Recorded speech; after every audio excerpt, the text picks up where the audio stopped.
Today we meet up with Mrs. Gracie B, who recounts how she was betrayed and abandoned to pick up after her husband's abandonment.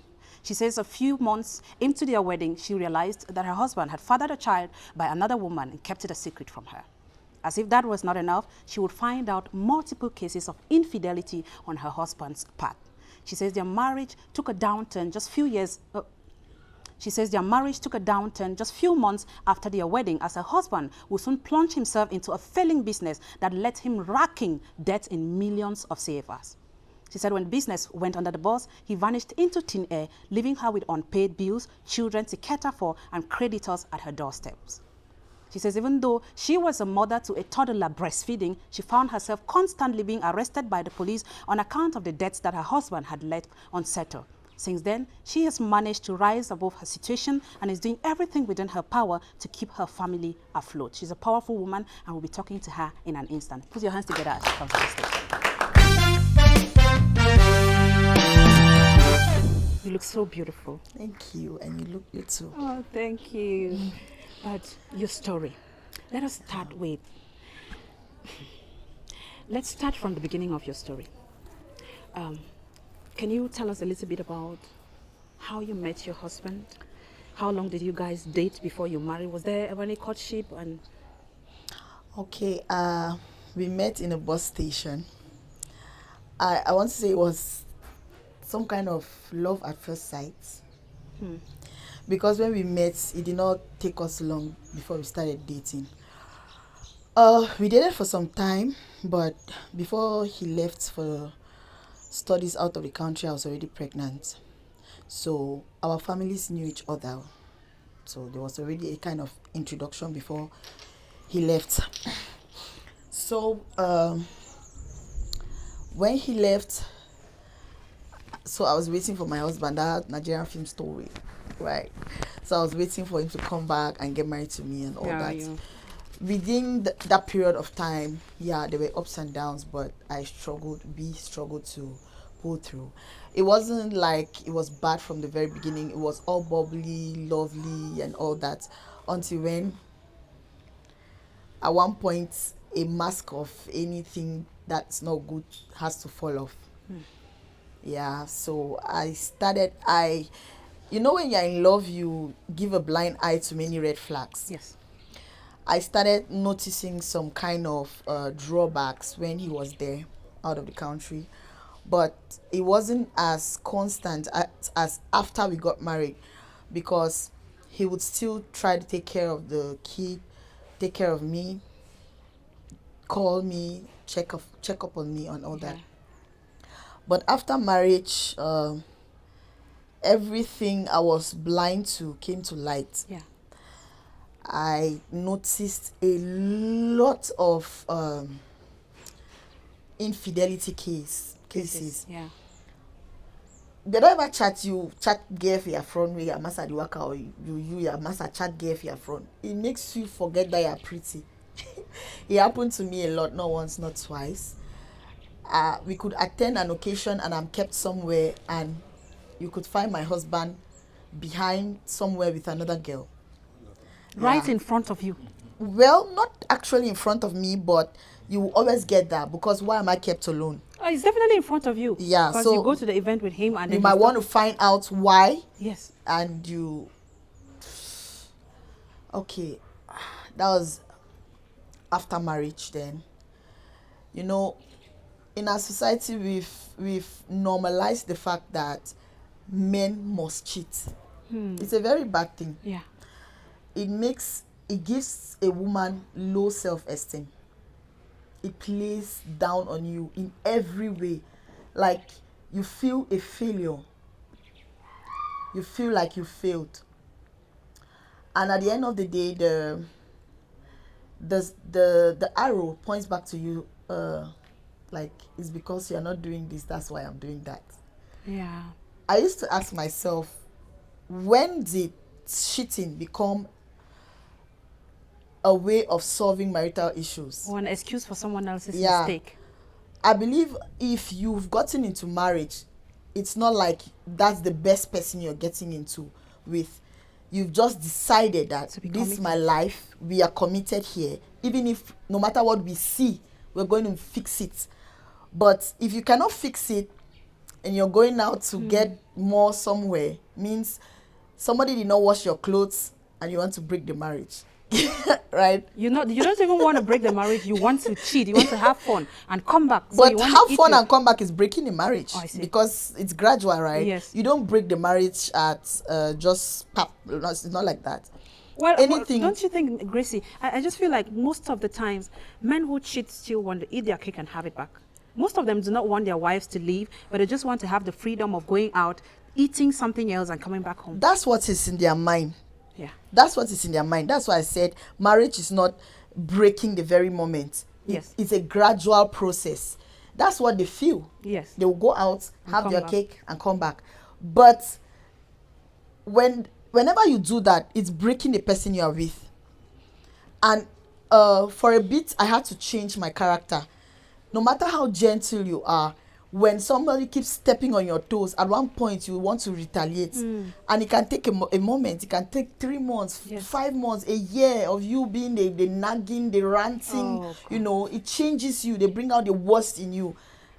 At that point, the person who cheated will not want to be with you again. Yes. So it's not a matter of you going to have fun and come back. What are you coming back to? Yes. You get? Exactly. So exactly. that is You can't not meet the same person. you will not meet the same person. Yes. You can never meet the same person. And when it happens like that, most of them, they deflect. Yes. They say, you are the one pushing me out. You Of are the course. one doing this. Most of the people they are cheating on, they tend to be bad. But Yes. it's a reaction of what they got. Yes. It's not like they just Got up and are bad people. So you Well, make a bitter woman, a bitter and woman. you judge her for being bitter. bitter. Yeah. Anyway, I got that. That's A what I whole got. lot. It's not easy to take. So, well, I cannot say that I'm perfect. I had my own mistakes, but when I was getting married, I got married with everything in me. I got married with all my heart, everything. I'm from a Christian background. My dad is a pastor. My mom is a very strong, prayerful woman. When they were giving me out to marriage, they told me everything I was supposed to know. Yes. Like, I was prepared for a mistake of cheating and forgiving, not a life of continuous. You get? It becomes Yeah. becomes a certain kind of disrespect that you can't keep You up cannot with. keep up. Yes. Cheating, it's a deal breaker for marriage. Yeah. Tell us a little about the experience when he comes back. How long was he abroad? He was there for 3 years. And at that time you had your first child. My already? first child already. Yes, Yeah. with him. And how old was your baby then? My baby was 2 years when he came back, because he went when I was pregnant. Yes. My baby was 2 years when he came back. And then tell us a little, when he comes back now and you guys you plan to wed, and you have all the butterflies in your tummy, love is being renewed and a lot is happening. Your husband just came back from abroad, and then you walk down the aisle, and just a couple of months you find out that he has a child with another woman. How did that make you feel?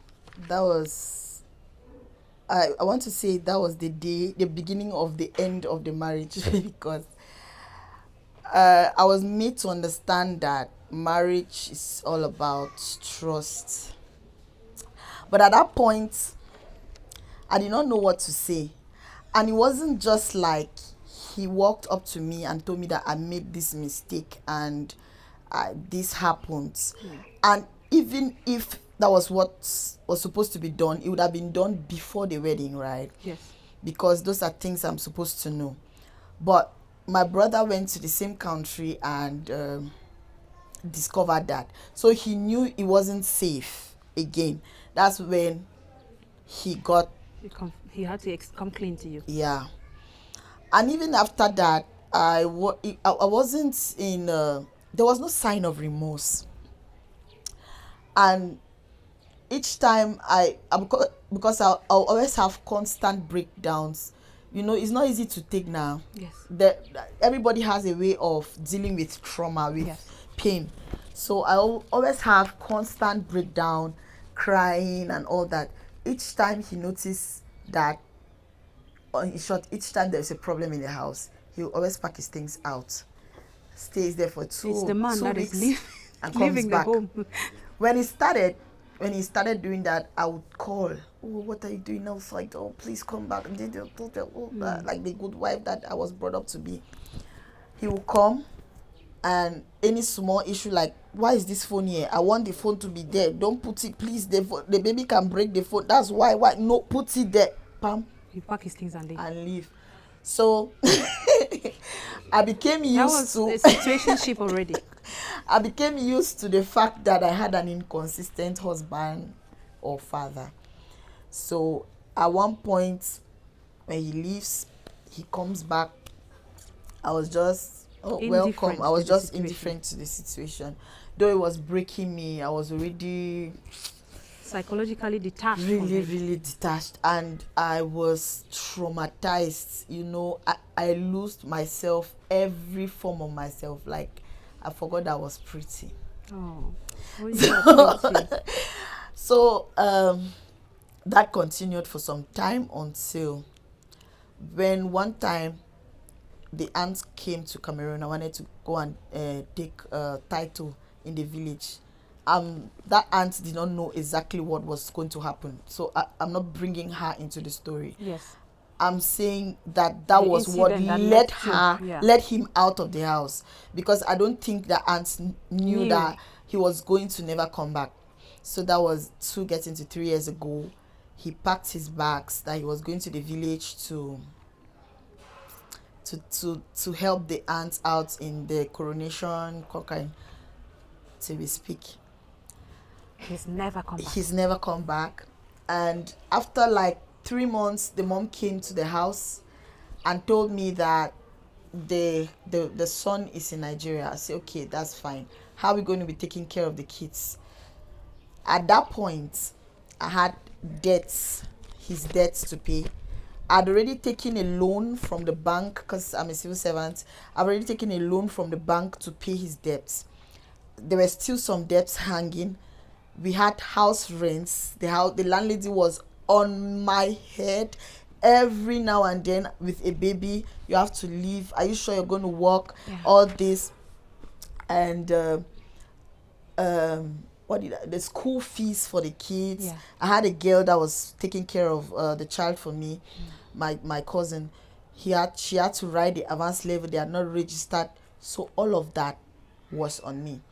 I explained it to the mother. She said, okay, she's going to tell him. None of those things were paid by him or the family at that point. Not like I did not reach out. I reached out. I tried my best. I could not blame the family. I could blame him because he left his responsibilities. Because at that point, I think the family was still trying to figure out what was happening. Yeah. So none of that was made.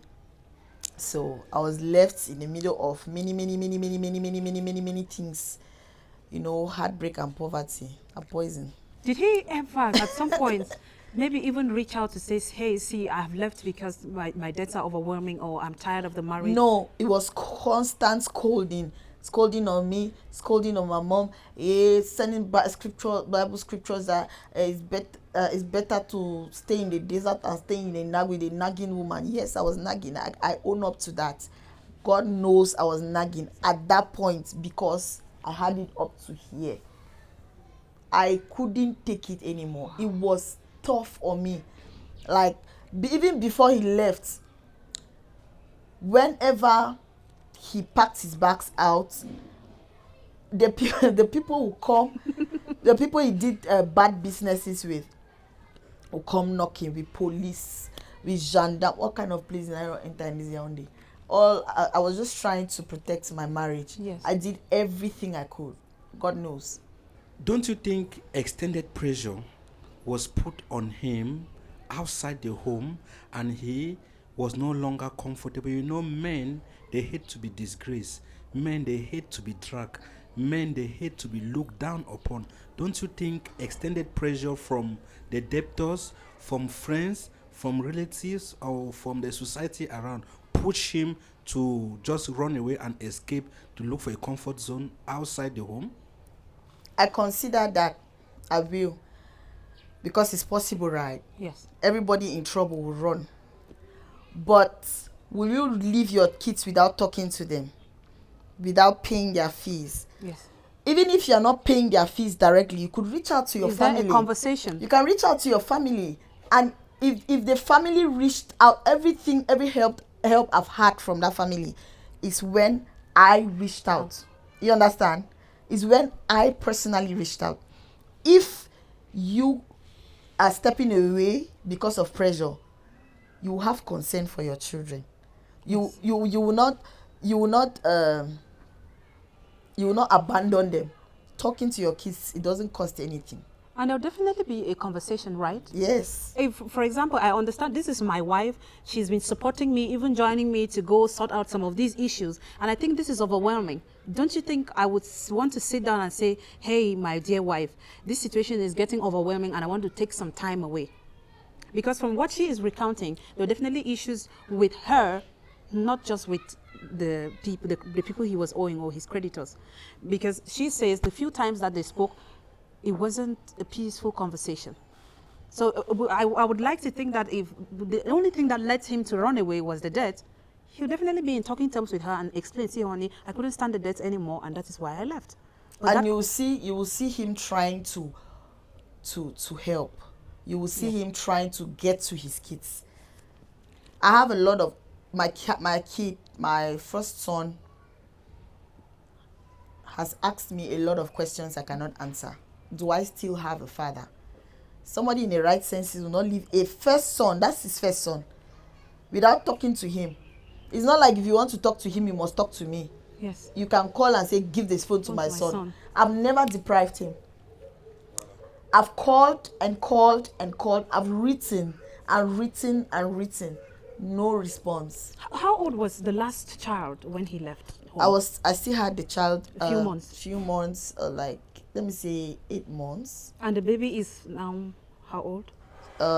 Soon 4 years. Soon 4 years. And he has no memories of his father. Yeah.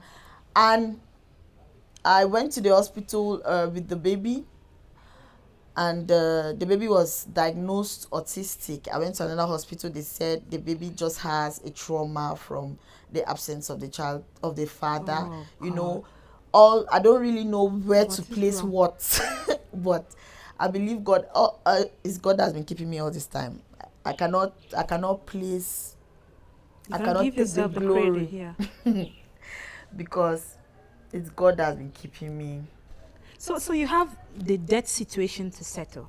You have the children to keep up with school fees and all of that. You have a child who is diagnosed autistic. You don't know if it's maybe depression or whatever. Yeah.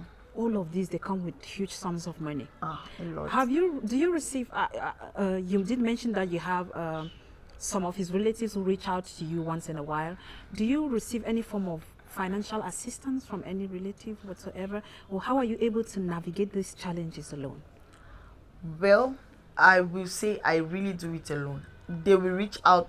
They will do something if I reach out persistently. It's not like they are owning up to any responsibility. Yes. They would call me if I have to take time to write that this is exactly what's happening, and it's not him. It's the family members, the ones I had connection with before he left. Yeah, the ones we were friends. I was friends with before he left. Those are the people that will step in if I write. But to say the family is connected to whatever is happening to me now or to the kids. They're not. No. Nobody is connected. Yeah. Neither he. Nobody. So what do you do? You mentioned that you're a civil servant. Yeah. I'm a teacher, and I'm a headwear designer, a milliner, and I'm a gospel artist. Please, can we clap for this wonderful woman? So, you can go to my page, Grace Fashion and Crafts. That is so amazing. Yeah, I do mind-blowing headwears. If you want something unique, you can get to me. Yes, let's have some of the images. Okay. Yeah, that's what I've been doing, and I want to say God has been with me. The very first year he stepped out of my life, I was drowned in those debts. That was the very first year I got huge contracts from ministries to do headwears for their 8 March activities, which could bring me gain for about 2 million. That's when I started clearing those debts bit by bit, because I already had house rents for about 5 months that I had not paid. Yeah.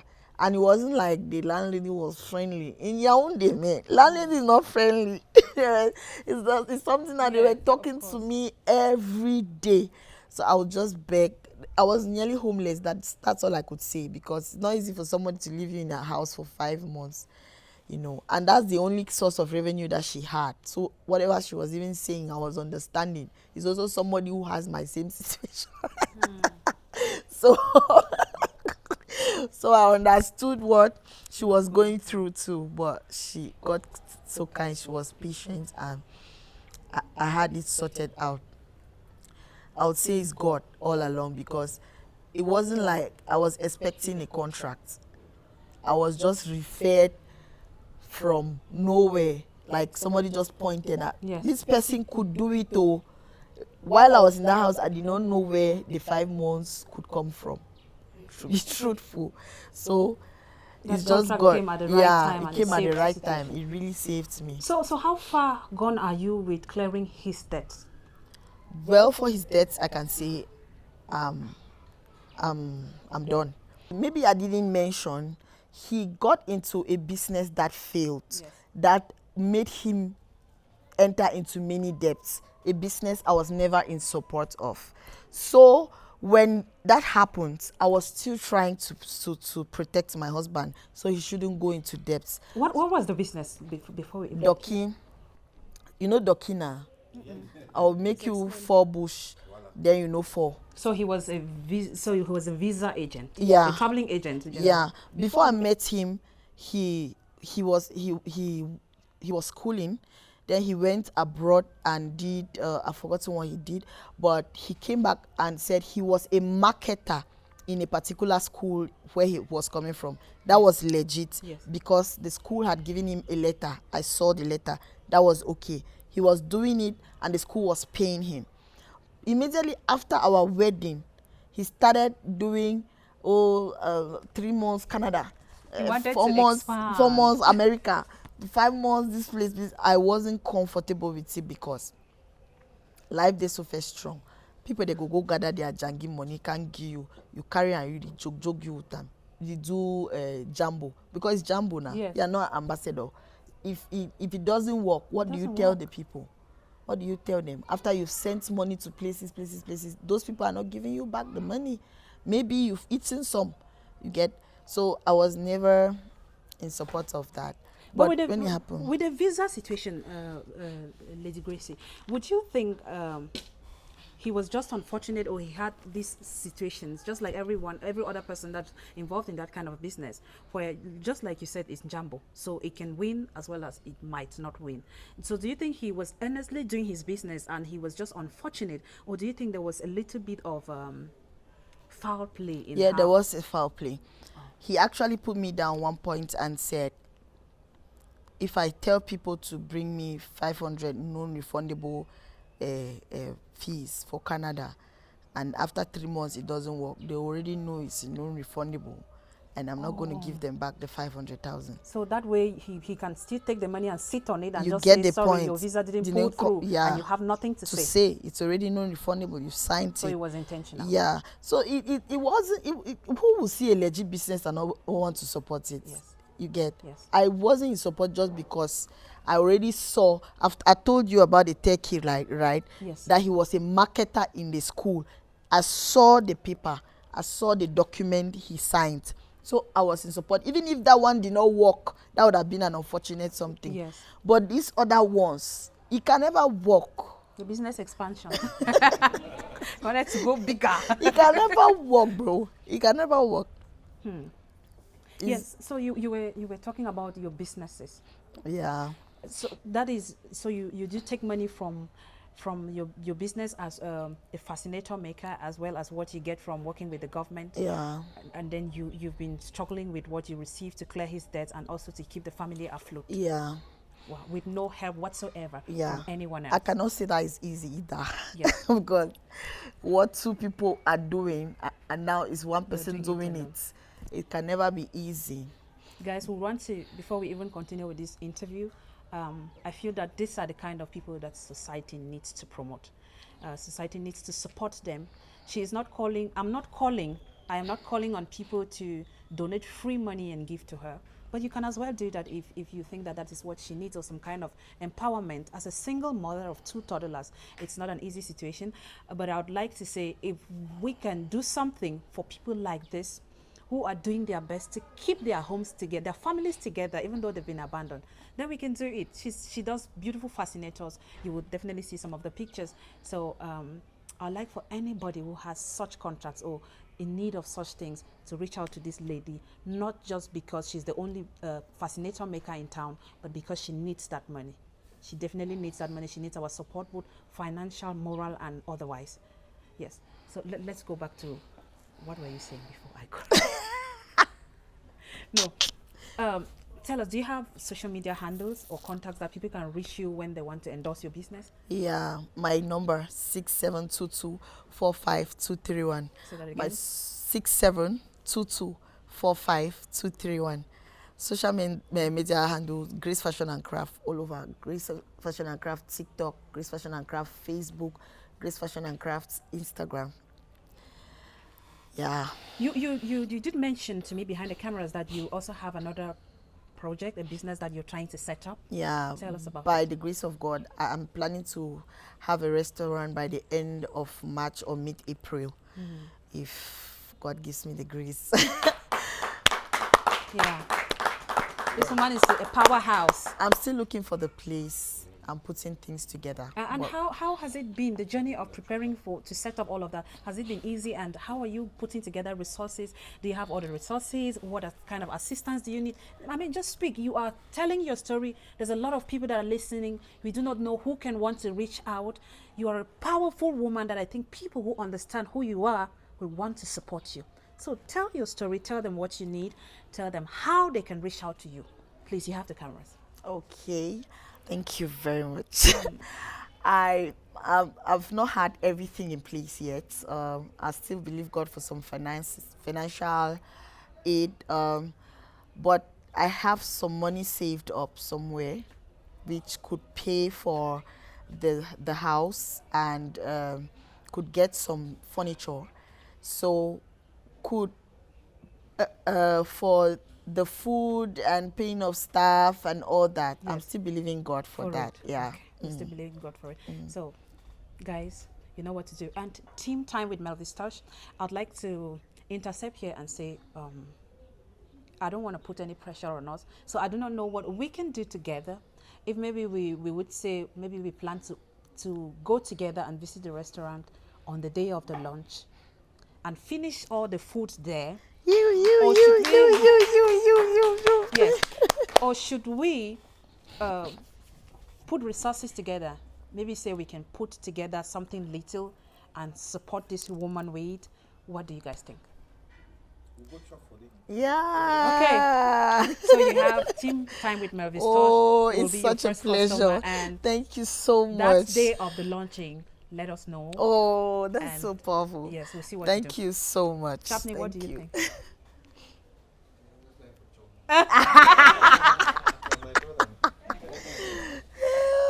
Thank you. So tell me, Gracie, your story is it's a bittersweet story because we see resilience. We see the exemplary Proverb 31 woman. You know, we see the woman that even though your husband left you, we see the kind of woman that men will not trample upon because somehow she's empowered and protected herself. Yeah. Even with the way she's telling the story, she doesn't sound like a bitter woman who is out to castigate her husband. She is just out telling her story.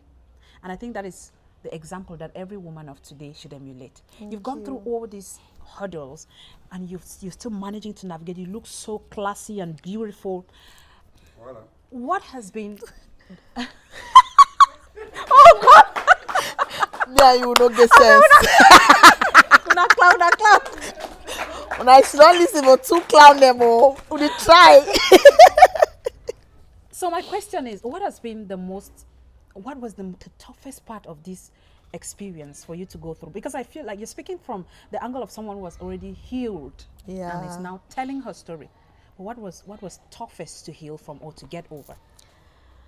Well, I want to say that I've not totally gotten over this. I cannot come here and be lying. You know, he did not go. If he went without leaving the kids, without leaving me with kids, it would have been much easier. Yes. But now, having to deal with the questions of, and you know these kids, and they want to ask you questions here, it's not easy. In short, most of the times I have to break down. It's coming from the questions of my son. Yeah. Do I still have a father? You know, it's and I'm at that point where I don't want to force him into his life either, because another problem would be inconsistency. If he comes in and if he wants to, because I really doubt if he wants to come in. I've tried everything I could to bring them together. So, but if he comes and he's not consistent, my son is so emotional. He becomes emotional again. It's going to break me. Yeah. So that's what I am still battling with. That's what I can say. But the toughest time was the moment he left, when I had to deal with the deaths, the wound from the operation, because I have my last baby through operation. Let me say 1 year down the line was so difficult for me. I had a health challenge which I'm still recovering from now. You know, when you are going through stress, there are many things like high blood, there's stroke and all those things. I actually did not really have stroke per se, like stroke like that, but I had how do I put it? Signs of it, meaning that my arm and my leg were not really working well. They were painful. And I had, in all of that, with the baby in my hand, I had to still be able to fend for my family, because when he just left, after I just taken the loan, my salary was actually nothing. Yes. Everything we ate was from my hard work. It's not, I couldn't say that I had a salary again. Everything we had to pay rent, to eat, to pay fees, to make sure the children go to school with snacks. Everything was from what I was doing. So it was a kind of shock. That was the toughest moment in my life. I don't wish my enemy to go through that. It wasn't easy at that point. Well, you did go through it, and we congratulate you for that. Yeah. So, but don't you get to ask yourself similar questions like your son, who is like, do I have a father? Are there times when you sit and you ask yourself, do I still have a husband? What is my position? Am I a single lady looking for a new husband, or am I a married woman waiting for a husband to return? Like, where do you stand, or do you get confused? Do you ask yourself those questions? No. I'm not confused again. I know I'm single, though I'm still working on my divorce process, but I'm single, please. Okay. Yeah. So, guys in the house, we have a boss lady who is single. I'm single. Oh yes. So keep the applications coming. So yeah, when he just left, there was that confusion, like, maybe he's going to come back. But right now, I'm very certain that he is not coming back. Even if he is coming back, please, he missed his way. Oh. No. You don't want but to you see. definitely allow him into the lives of the children, of course. That's what I want for them, you know. Yes, so you guys can find common ground on how to co-parent. Yeah. You know, I don't think you're asking for too much. You're asking for the bare minimum that any woman can ask for. I don't even want him to come and give so much money. Just talk. Yes. Just let them know that. So when you have the conversations about co-parenting, what does he say? He will just tell me that he doesn't have for now. But we're not necessarily talking about giving money, right? Yeah, he told me last time, like 2 years ago, that the phone was bad. That's why I could not call the children. So that was that the last time you spoke with him? The last time he spoke concerning the children. So when he reaches out now, what does he talk about? No, he doesn't reach out. Wait. So you guys haven't spoken for 2 years? Yeah, 1 year something. Wow. Because the last time was when I was supposed to pay school fees, and I reached out. I said, please. I need assistance. So he just sent me a message that, oh, he doesn't have. When he will have, I will know. I said, so I should take this message to the headmaster, or I should do what? I should take that the message to Who has? Where you were living, did I have? Oh, when you're having the children, aren't you thinking that you have the responsibility, you owe them the duty to take care of them and at least take care of their basics like their school fees? How does a father give an excuse that I don't have when he is required to pay his children's school fees? So, brother, now what's your brother? So we should take the note now to the HM. So I say my children's father say, Lady Gracie, I beg, let's go back to the HM. Oh God, please. So I think if we continue this story, this is a developing story, guys, and we're definitely going to be doing follow-up on these stories. And like we always say, this is a free platform where people come to share their own part of the story, share their experiences. And so if a story is invoked here or told, and you think the story was not completely told or was not told according to your perspective, you have the freedom to reach out to us. You can come to our platform and share your story. If we keep talking, we will talk from today to tomorrow. Yeah. This definitely is a developing story, and we'll be doing a lot of follow-up, especially on your progress with your business and how you're keeping up with the children. And I'd like to appreciate you for all that you have done, for representing your family and for being a very, very powerful woman. But before we go, is there like a word you would like to tell other young ladies in similar situations, or young girls who even aspire to get married? Well, what I would say is that I believe so much in God. If you cannot find a man that loves God, please don't love him. Because God is love, that's just it. God is love. The only person that can love you is a person that loves God. So if you don't see a man that loves God, don't love him, I beg, please. Except you want to be in a transactional situation. And don't ignore any little red flag. Anything somebody makes you to understand now, that's what it is. Don't say, oh, maybe. Don't excuse. Don't say, maybe. No, it's not even a matter of changing. Maybe he did it because I did it. Because, please. What he did it. He understood what he did. Yes. It is what he has done. Yes. And if It he is did it what once, it he can is. do it again. Yes. He can do it over and over. And what you tolerate during courtship or dating marriage will will be only double. multiply in marriage. Yeah. Thank you so much. Thank you so much for that. Thank you That's too. powerful. But I want to ask you. You mentioned that nobody should marry a man who loves God. Please, before we go, it's very important for the singles. Who doesn't love God? That nobody should marry a man who doesn't love God. Sorry, Yeah. you said nobody should marry a man who doesn't love God. Now, when you say a man who doesn't love God, how do you get to know that this man loves God? If you love your man, Yeah. how will I know? Okay, a lot of singles will tell you today that husbands are hard to come by. So if you're expecting me to only marry a man who is maybe going to church or doing this. No, I did not say go to church. Oh. Yes. Because if you see somebody that loves God, the person will love people. God is love. When they say God is love, Yes. meaning that the person that you are talking about, that love that you are talking about, is God. Yes. So somebody cannot give you what he does not have. Yes. You get? Somebody cannot give you what he does not have. If somebody have God, the person have love. Thank you so much. I did not say you should go to church. I'm not advertising church. Yeah, but of course, God will lead you to church. But Lady Gracie, there are definitely people who do not even go to church at all, but they're happily married, right? Yes. Do you think in that case it's because they love God, but they don't go? Yeah. Oh, okay. All right, so we will round up this interview now. In fact, we're pausing it because, like we said, we're going to always do follow-ups on this particular story. Thank you so much, Lady Gracie, for sharing your story with us. And we look forward to happy moments and moments where you come back to tell us about your success story. Of course. Thank you so much. Thank you too, we'll be Mavis. right back, guys. Thank you.